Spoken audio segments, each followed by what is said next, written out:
देख रहे हैं आवाज एट नाइट। मैं हूं तमन्ना इनामदार दत्ता। नमस्कार, मैं हूं कविता थपलियाल। शुरुआत करते हैं इस वक्त की बड़ी सुर्खियों के साथ।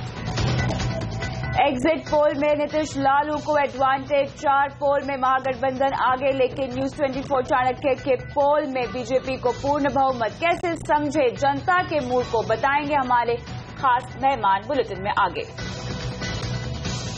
सरकार में बिजली बोर्डों की सेहत सुधारने के लिए नए पैकेज का किया ऐलान। 3,40,000 करोड़ के लोन बॉन्ड में बदले जाएंगे। राज्य सरकार उठाएंगे 75% लोन का बोझ। केंद्र सरकार ने दी किसानों को सौगात। दलहन और तिलहन फसलों की एमएसपी में 8% तक की हुई बढ़ोतरी। चना और मसूर पर बोनस का भी ऐलान। जिनके लिए पास सोना है वो ये सुनहरे अवसर को न छोड़े और सोने पर सुहागा, उसका फायदा वो भी उठाए। अब घर में पड़ा सोना बैंक में रखकर करे कमाई। प्रधानमंत्री मोदी ने लॉन्च की 3 स्कीम। अधिकतम 2.5% मिलेगा ब्याज। बिहार चुनाव के नतीजों से पहले बाजार को चढ़ा बुखार। सेंसेक्स करीब 250 पॉइंट फिसला। निफ्टी ने भी तोड़ा 8,000 का अहम स्तर। अन्य आय के दम पर टाटा स्टील का मुनाफा बढ़ा, लेकिन यूरोप के कारोबार से निराशा। सिप्ला के मुनाफा भी उम्मीद से कमजोर। पोलारिस की 53% हिस्सेदारी खरीदेगी। नैस्डैक में लिस्टेड वर्चुसा 1173 करोड़ में हुआ सौदा। कॉल ड्रॉप पर सरकार गंभीर, कहा टेलीकॉम कंपनियों से ज्यादा ग्राहकों का हित महत्वपूर्ण। माइक्रोसॉफ्ट की भारतीय एंटरप्रेन्योर्स को बढ़ावा देने की तैयारी। भारतीय डेवलपर्स को लैटिन अमेरिका और अफ्रीका में मौके देगी कंपनी। असहनशीलता अब नहीं बर्दाश्त। लेखक अरुंधति रॉय ने लौटाया नेशनल अवार्ड। फिल्मकार कुंदन शाह, सईद मिर्जा समेत कई कलाकार भी लौटाएंगे सम्मान।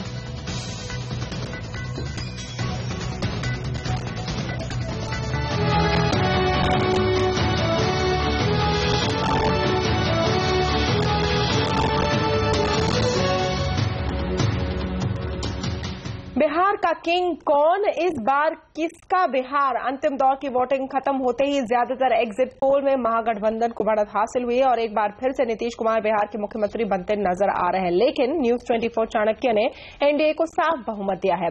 हालांकि इंडिया टुडे सिसरो के सर्वे में भी एनडीए आगे है। एग्जिट पोल से पहले लालू ने दावा किया कि महागठबंधन को 190 सीट मिलेंगे। बीजेपी की ओर से कहा गया कि बिहार के नतीजे मोदी सरकार पर जनादेश नहीं है। बिहार चुनाव में आखिरी दौर में 60% वोटिंग हुई है और वोटर टर्नआउट के लिहाज से ये चुनाव बिहार के चुनावी इतिहास का सबसे दमदार साबित हुआ है। 5 चरण में 56.8% मतदान दर्ज हुआ है, जो एक रिकॉर्ड है।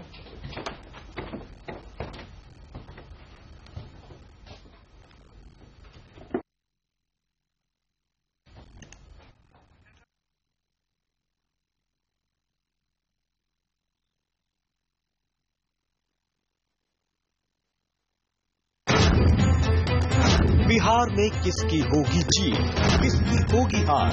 बदलेगा बिहार या एक बार फिर नीतीश कुमार? एग्जिट पोल पर महा कवरेज सिर्फ CNBC आवाज पर। आगे बढ़ते हैं। कैबिनेट की बैठक में आज कई अहम फैसले लिए गए हैं। इनमें सबसे महत्वपूर्ण फैसला राज्य बिजली बोर्डों की हालत सुधारने के लिए एक नई स्कीम उदय के ऐलान का था। इस स्कीम का मकसद 3 साल में घाटे में चल रहे राज्य बिजली बोर्डों को फायदे में लाना है। नई स्कीम के बिजली बोर्ड का 75% घाटा राज्य को झेलना होगा, जबकि बाकी 25% घाटे के लिए बोर्ड बॉन्ड जारी कर पाएंगे। इसके अलावा कोल स्वैपिंग से लागत में कमी की कोशिश की जाएगी। इस बार राज्य सरकारों की सहमति से ये पैकेज बनाया गया है। अधिकांश राज्य सरकार इससे सहमत है। इसमें एक इमीडिएट मेजर्स हैं, जिससे अभी का जो लॉस है उसका एक केंद्र की सहायता से राज्य सरकार उस लॉस को अपने बजट में ले सकेगी। आगे के लिए उनके डिस्कॉम को सुधार करने के लिए कई योजनाएं उदय के माध्यम से राज्य सरकार को उपलब्ध रहेंगी। कोयले में डिस्ट्रीब्यूशन, सब ट्रांसमिशन नेटवर्क सुधार करने में, एडिशनल बिजली उनको एनटीपीसी से सस्ती मिल सके, कोल स्वैपिंग के तरीके से, अन्य पहलू से उनके बिजली घरों के नुकसान को कम किया जाएगा और आगे ये नुकसान पुनः एक बार ना कर पाए उसके लिए हार्ड बजट कंस्ट्रेंट भी प्रोवाइड किया गया। मैंने देश के हर एक बैंक और हर एक फाइनेंशियल इंस्टीट्यूशन के सीनियर मोस्ट लेवल पे इसमें चर्चा की है। मिनिस्ट्री ऑफ फाइनेंस ने भी इसमें हमारी बहुत मदद की है और मिलके ये निर्णय सब तय किए गए हैं जिसमें पहले वर्ष में 50% और दूसरे वर्ष में 25% 30 सितंबर 2015 का बॉन्ड का जो ऋण है उसको स्टेट गवर्नमेंट ले सकती है। ये वास्तव में पुराने नुकसान का ऋण है, ये ऋण आज का नहीं है, इसलिए इसको एक प्रायर पीरियड एडजस्टमेंट के नाते इसको फिस्कल डेफिसिट में इन 2 वर्षों के लिए रिलैक्सेशन दी जाए। और कैबिनेट ने आज रबी फसलों के एमएसपी में भी बढ़ोतरी का ऐलान किया है। सरकार ने गेहूं के एमएसपी में 5% से ज्यादा की बढ़ोतरी की है, वहीं चना के एमएसपी में करीब 8% बढ़ोतरी हुई है और ये बढ़कर अब 3,425 रुपए प्रति क्विंटल कर दिया गया है। मसूर का न्यूनतम समर्थन मूल्य 8% बढ़ाया गया है, जबकि सरसों का मूल्य 8% बढ़ाकर 3,350 रुपए प्रति क्विंटल कर दिया गया है। कैबिनेट ने चना और मसूर पर बोनस देने का भी ऐलान किया है। बात करते हैं शेयर बाजार की, जहां बिहार चुनाव के नतीजों से पहले बाजार को आज बुखार चढ़ गया। बाजार में जोरदार बिकवाली हावी हो गई। सेंसेक्स करीब 250 पॉइंट टूट गया और निफ्टी ने भी 8,000 का अहम स्तर आज तोड़ दिया। सबसे ज्यादा धुनाई हुई है मिड कैप शेयरों की। चलते हैं हमारे सहयोगी हेमंत भाई के पास बाजार का पूरा हाल समझने के लिए। हेमंत, ये बताएं कि हमने देखा बाजार का आज काफी बुरा हाल हुआ है, लेकिन क्या बिहार के नतीजों की वजह से ये हुआ है या आपको लगता है कि बाजार को कोई और भी फिक्र है? कुल एक ही फैक्टर चल रहा है पिछले 3-4 ट्रेडिंग सेशन से और सबको इंतजार है बिहार के एग्जिट पोल्स का, पहले जो आज देर शाम आने वाले हैं। और उससे पहले आप देखिए नर्वसनेस थी स्ट्रीट पर, ये दिख रहा था सुबह से ही लाल निशान में कारोबार हुआ। धीरे धीरे हम नीचे की तरफ खिसकना शुरू हुए और 8,000 के नीचे समाप्ति हुई है। 7,950 के स्तर को भी हमने वैसे तोड़ ही दिया था, मुश्किल से ही इस स्तर के ऊपर जाकर बने रहे। एक वॉश आउट सेशन था, बेस हावी थे और बेस ने दरअसल मान लिया है और बुल्स ने अपने गिव अप कर दिया है और लग यही रहा है बाजार को कम से कम कि एनडीए बिहार में सरकार नहीं बना पाएगा शायद और महागठबंधन की सरकार बनेगी। आप देखिए चौतरफा गिरावट थी, एक भी ऐसा सेक्टर नहीं था जो हरे निशान में जाकर बंद हुआ हो। बैंकिंग स्टॉक्स पिछले कई दिनों से प्रेशर में है और आज प्राइवेट सेक्टर बैंकिंग शेयरों में तो जबरदस्त प्रेशर देखने को मिल रहा था। हम देख रहे थे Kotak Mahindra bank, yes bank, SBI जैसे स्टॉक्स में ज्यादा तेज प्रेशर आज के सत्र में देखने को मिला। फार्मा शेयर भी, सन फार्मा हो या फिर सिप्ला हो, डॉक्टर रेड्डीज हो, यहां पर दबाव देखने को मिल रहा था। और अब देखिए आईटी शेयर, यहां पर भी प्रेशर था। टीसीएस जैसे स्टॉक्स, भारती एयरटेल और रिलायंस इंडस्ट्रीज जैसे हैवी वेट्स भी आज बाजार पर दबाव बनाने का काम कर रहे थे। मेटल शेयरों में भी कोई राहत की बात नहीं थी और ये बेस्ट शॉट कैंडिडेट्स भी माने जानते हैं। वेदांता, टाटा स्टील देखिए प्रेशर में थे। भेल के नतीजे कल आने वाले हैं, नतीजों से पहले आज सेकंड हाफ में तेजी से गिरता हुआ नजर आया ये शेयर और अर्निंग सीजन चल रहा है। कल थोड़ा डिसअपॉइंटमेंट हाथ लगा था अशोक लेलैंड के नंबर्स के बाद। आप देखिए आज गैप डाउन ओपनिंग हुई, 6% नीचे जाकर ये शेयर बंद हुआ। चेन्नई पेट्रो के नंबर्स भी बेहद कमजोर आए थे कल बाजार बंद होने के बाद। 8-9% की गिरावट यहां देखने को मिली और आज जुबिलेंट फूडवर्क्स ने निराश किया। सेम सेल्स ग्रोथ में जबरदस्त दबाव देखने को मिला और आप देखिए 5% लुढ़का ये स्टॉक भी आज फिलहाल बेहद कमजोरी के साथ क्लोजिंग हुई है। अब देखना होगा एग्जिट पोल्स क्या निकल कर आते हैं और उसके बाद भारतीय बाजार कल उन पोल्स पर किस तरह से रिएक्ट करता है, क्योंकि बिहार के दरअसल असली जो चुनाव का आउटकम है वो तो रविवार को आएगा और बाजार इस पर सोमवार को रिएक्ट ही करेगा। बिल्कुल, यहाँ पर एक छोटा सा ब्रेक लेंगे। ब्रेक के बाद प्रधानमंत्री नरेंद्र मोदी ने लॉन्च की सोने से कमाई की 3 स्कीमें। कैसे सोने से होगी कमाई बताएंगे आपको ब्रेक के बाद।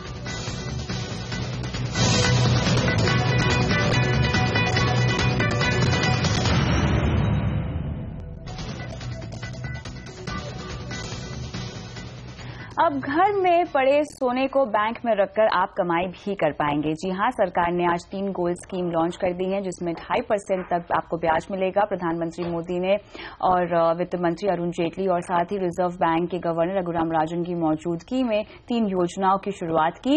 ये स्कीम्स हैं gold monetization scheme, gold bond और गोल्ड कॉइन और बुलियन स्कीम। इन स्कीम से आम जनता के साथ साथ ज्वेलर्स को भी फायदा होगा। इस मौके पर प्रधानमंत्री ने देश का अपना सोने का सिक्का भी लॉन्च किया है। उन्होंने कहा कि देश में 20,000 टन सोना घरों में पड़ा है, इसीलिए उससे कमाई के लिए ये स्कीमें सोने पर सुहागा साबित होंगी।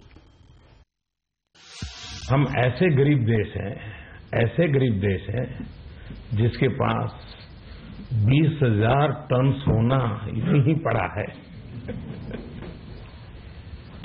और शायद हमारी गरीबी का कारण भी यही है कि 20,000 टन सोना पड़ा हुआ है, और इसलिए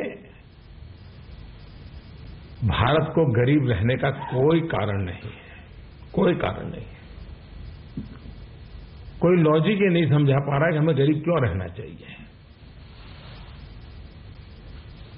अगर हम थोड़ी कोशिश करें, सही दिशा में कोशिश करें, तो हम पर जो ये टैग लगा है उस टैग से मुक्ति पा सकते हैं।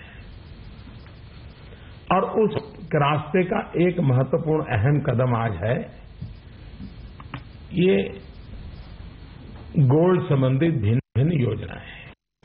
और जानकारों का मानना है कि सोने पर सरकार की सभी स्कीमों में गोल्ड बॉन्ड ज्यादा फायदेमंद है। अगर आपको सोने में निवेश करना है तो इससे अच्छा आप गोल्ड बॉन्ड में करें। अगर घर में सोना भी रखा है तो सोने को बेचकर जो आपको पैसा आएगा उस पैसे से आप गोल्ड बॉन्ड खरीद लें। तो गोल्ड बॉन्ड में आपको वही फायदा हो रहा है।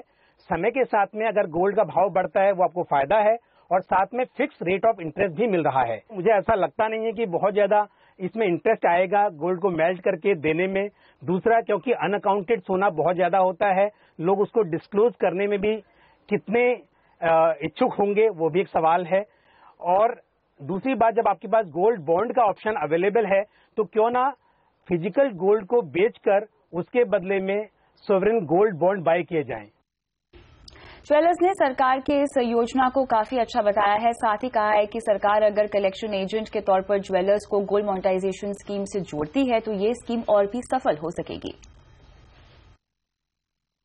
ज्वेलर्स को एज ए कलेक्शन एजेंट बनाया जाए जिससे ज्यादा कलेक्शन होगा, क्योंकि कंज्यूमर को ज्वेलर्स के साथ रेपो सारा अच्छा रहता है और कंज्यूमर जो है ज्वेलर्स के साथ कंफर्ट फील करते हैं।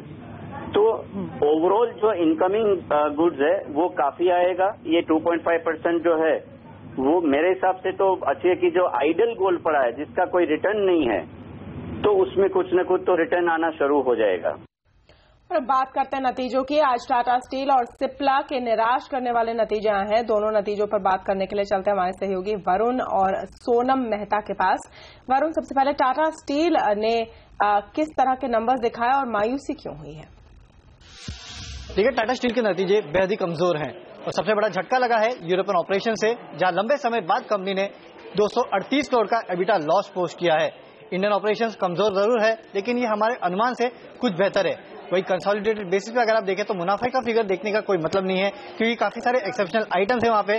लेकिन अगर ऑपरेशनल परफॉर्मेंस देखें तो कंपनी के ऑपरेटिंग मार्जिन में करीब 4% के आसपास की गिरावट देखने मिली है, जो इस कंपनी पे प्राइसिंग प्रेशर साफ दर्शाती है। बिल्कुल, लेकिन यहाँ पे सिप्ला के नतीजे कैसे रहे हैं इस पर बात करते हैं सोनम मेहता से।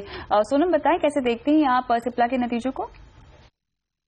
सिप्ला के तिमाही नतीजे मिले जुले रहे। रेवेन्यूज और मार्जिन दोनों उम्मीद के मुताबिक रहे, लेकिन टैक्स खर्च में बढ़ोतरी के कारण मुनाफे के आंकड़े पर दबाव बना है। इस बार दूसरे तिमाही में टैक्स रेट 29% पर रहा है, पिछले साल के 24% के मुकाबले, जिसके कारण मुनाफे पर दबाव बना है। मुनाफे में 44% की बढ़ोतरी दर्ज हुई है। आय में 25% की बढ़ोतरी, तो 22.9% के मार्जिन कंपनी डिलीवर किए हैं, पिछले साल के 20.2% के मुकाबले।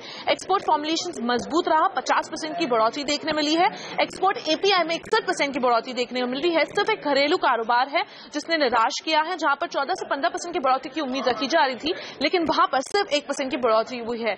ओवरऑल सिप्ला ने मिले जुले नतीजे घोषित किए हैं।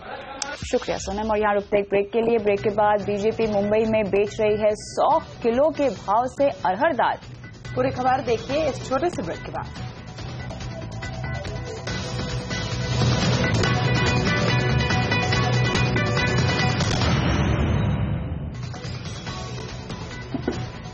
माइक्रोसॉफ्ट भारतीय एंटरप्रेन्योर को अफ्रीका और दक्षिण अमेरिका में पैठ बनाने में मदद करेगी। माइक्रोसॉफ्ट के सीईओ सत्या नाडेला के मुताबिक भारत में ई कॉमर्स की ग्रोथ हैरान करने वाली है और वो इन सभी कंपनियों के साथ साझेदारी कर रहे हैं।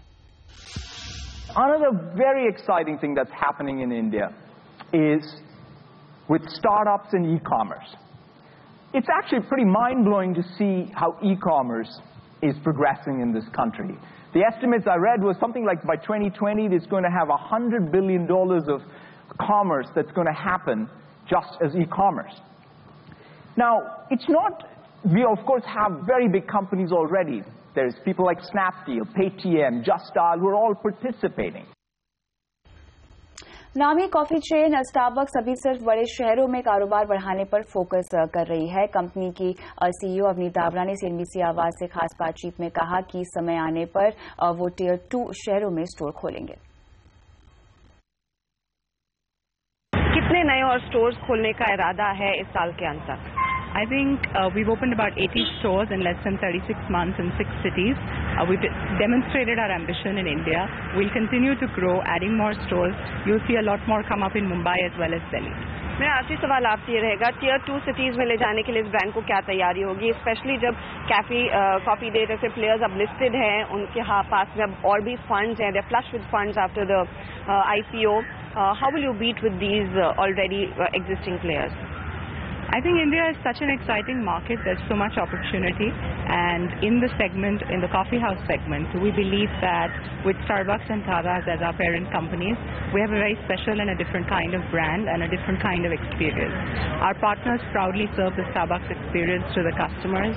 We have over 100,000 loyal customers who are part of our MSR member, and every day over 25,000-30,000 customers who come to us.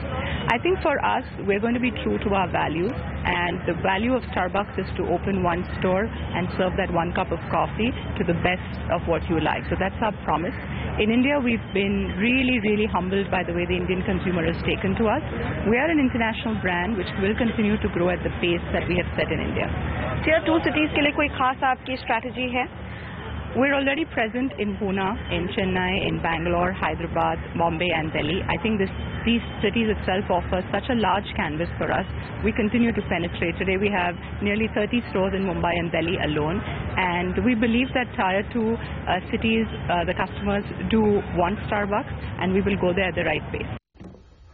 और दिवाली से पहले महाराष्ट्र सरकार ने लोगों को सस्ती दाल का तोहफा दिया है। अब राज्य में 100 रुपए प्रति किलो दाल लोगों को मिलने लगी है। आज मुंबई में बीजेपी दफ्तर के बाहर स्टॉल लगाकर सस्ती दाल बेची गई। दिवाली तक 100 स्टॉल के जरिए बीजेपी इस तरह दाल बेचेगी। हमारे संवाददाता रौनक कुकड़े ने बात की वहां लोगों से। दालों की लगातार बढ़ती कीमतों ने आम आदमी के साथ सरकार की भी हाथ पांव जो है वो फुला दिए थे, लेकिन अब महाराष्ट्र सरकार जो है वो 100 रुपए प्रति किलो के हिसाब से दाल जो है वो मुंबई के अलग अलग इलाकों में यहाँ पर बेचती दिखाई दे रही है। आप देख सकते हैं कल ही महाराष्ट्र सरकार ने फैसला किया है और लोग भी जो है सस्ते दरों में जैसे ही दाल उपलब्ध यहाँ पर हो रही है तो ये स्टॉल पर जो लोगों की भीड़ है वो यहाँ पर देखने को मिल रही है। बीजेपी ने तकरीबन 100 जगहों पर इस तरह की सस्ती दाल बेचने के स्टॉल जो है वो लगाए हैं। मुंबई बीजेपी के अध्यक्ष आशीष शेलार यहाँ पर हमारे साथ मौजूद है। आशीष जी, राहत वाली खबर है, लेकिन बड़ा सवाल ये है कि क्या जो व्यापारी है वो भी 100 रुपए में दाल लोगों को उपलब्ध करा सकेंगे? किस तरह की योजना सरकार की रहेगी? ये बड़ी राहत है और बड़ी खुशखबर है कि आम आदमी को दिवाली के पहले जो विशेष प्रयास हमारे मुख्यमंत्री देवेंद्र फडणवीस जी और मंत्री गिरीश बापट जी ने किया, उसके कारण समय में ये दाल 100 रुपए में मिल रही है। कल शाम को 4 बजे के बाद पूरे मुंबई में 100 स्टॉल लगेंगे। 30,000 किलो की दाल कल शाम को 4 बजे के बाद हम आम जनता की सेवा में लाने वाले हैं। तो कुल मिलाकर लोगों के लिए राहत की खबर है और बीजेपी का यह कहना है कि महाराष्ट्र सरकार ने जो आदर्श सबके सामने रखा है, दूसरे राज्य भी अगर इस तरह का फैसला करते हैं तो लोगों को इसका ज्यादा फायदा होगा। रौनक कुकड़े, मुंबई। आवाज एट 9 में फिलहाल इतना ही। दीजिए इजाजत। नमस्कार।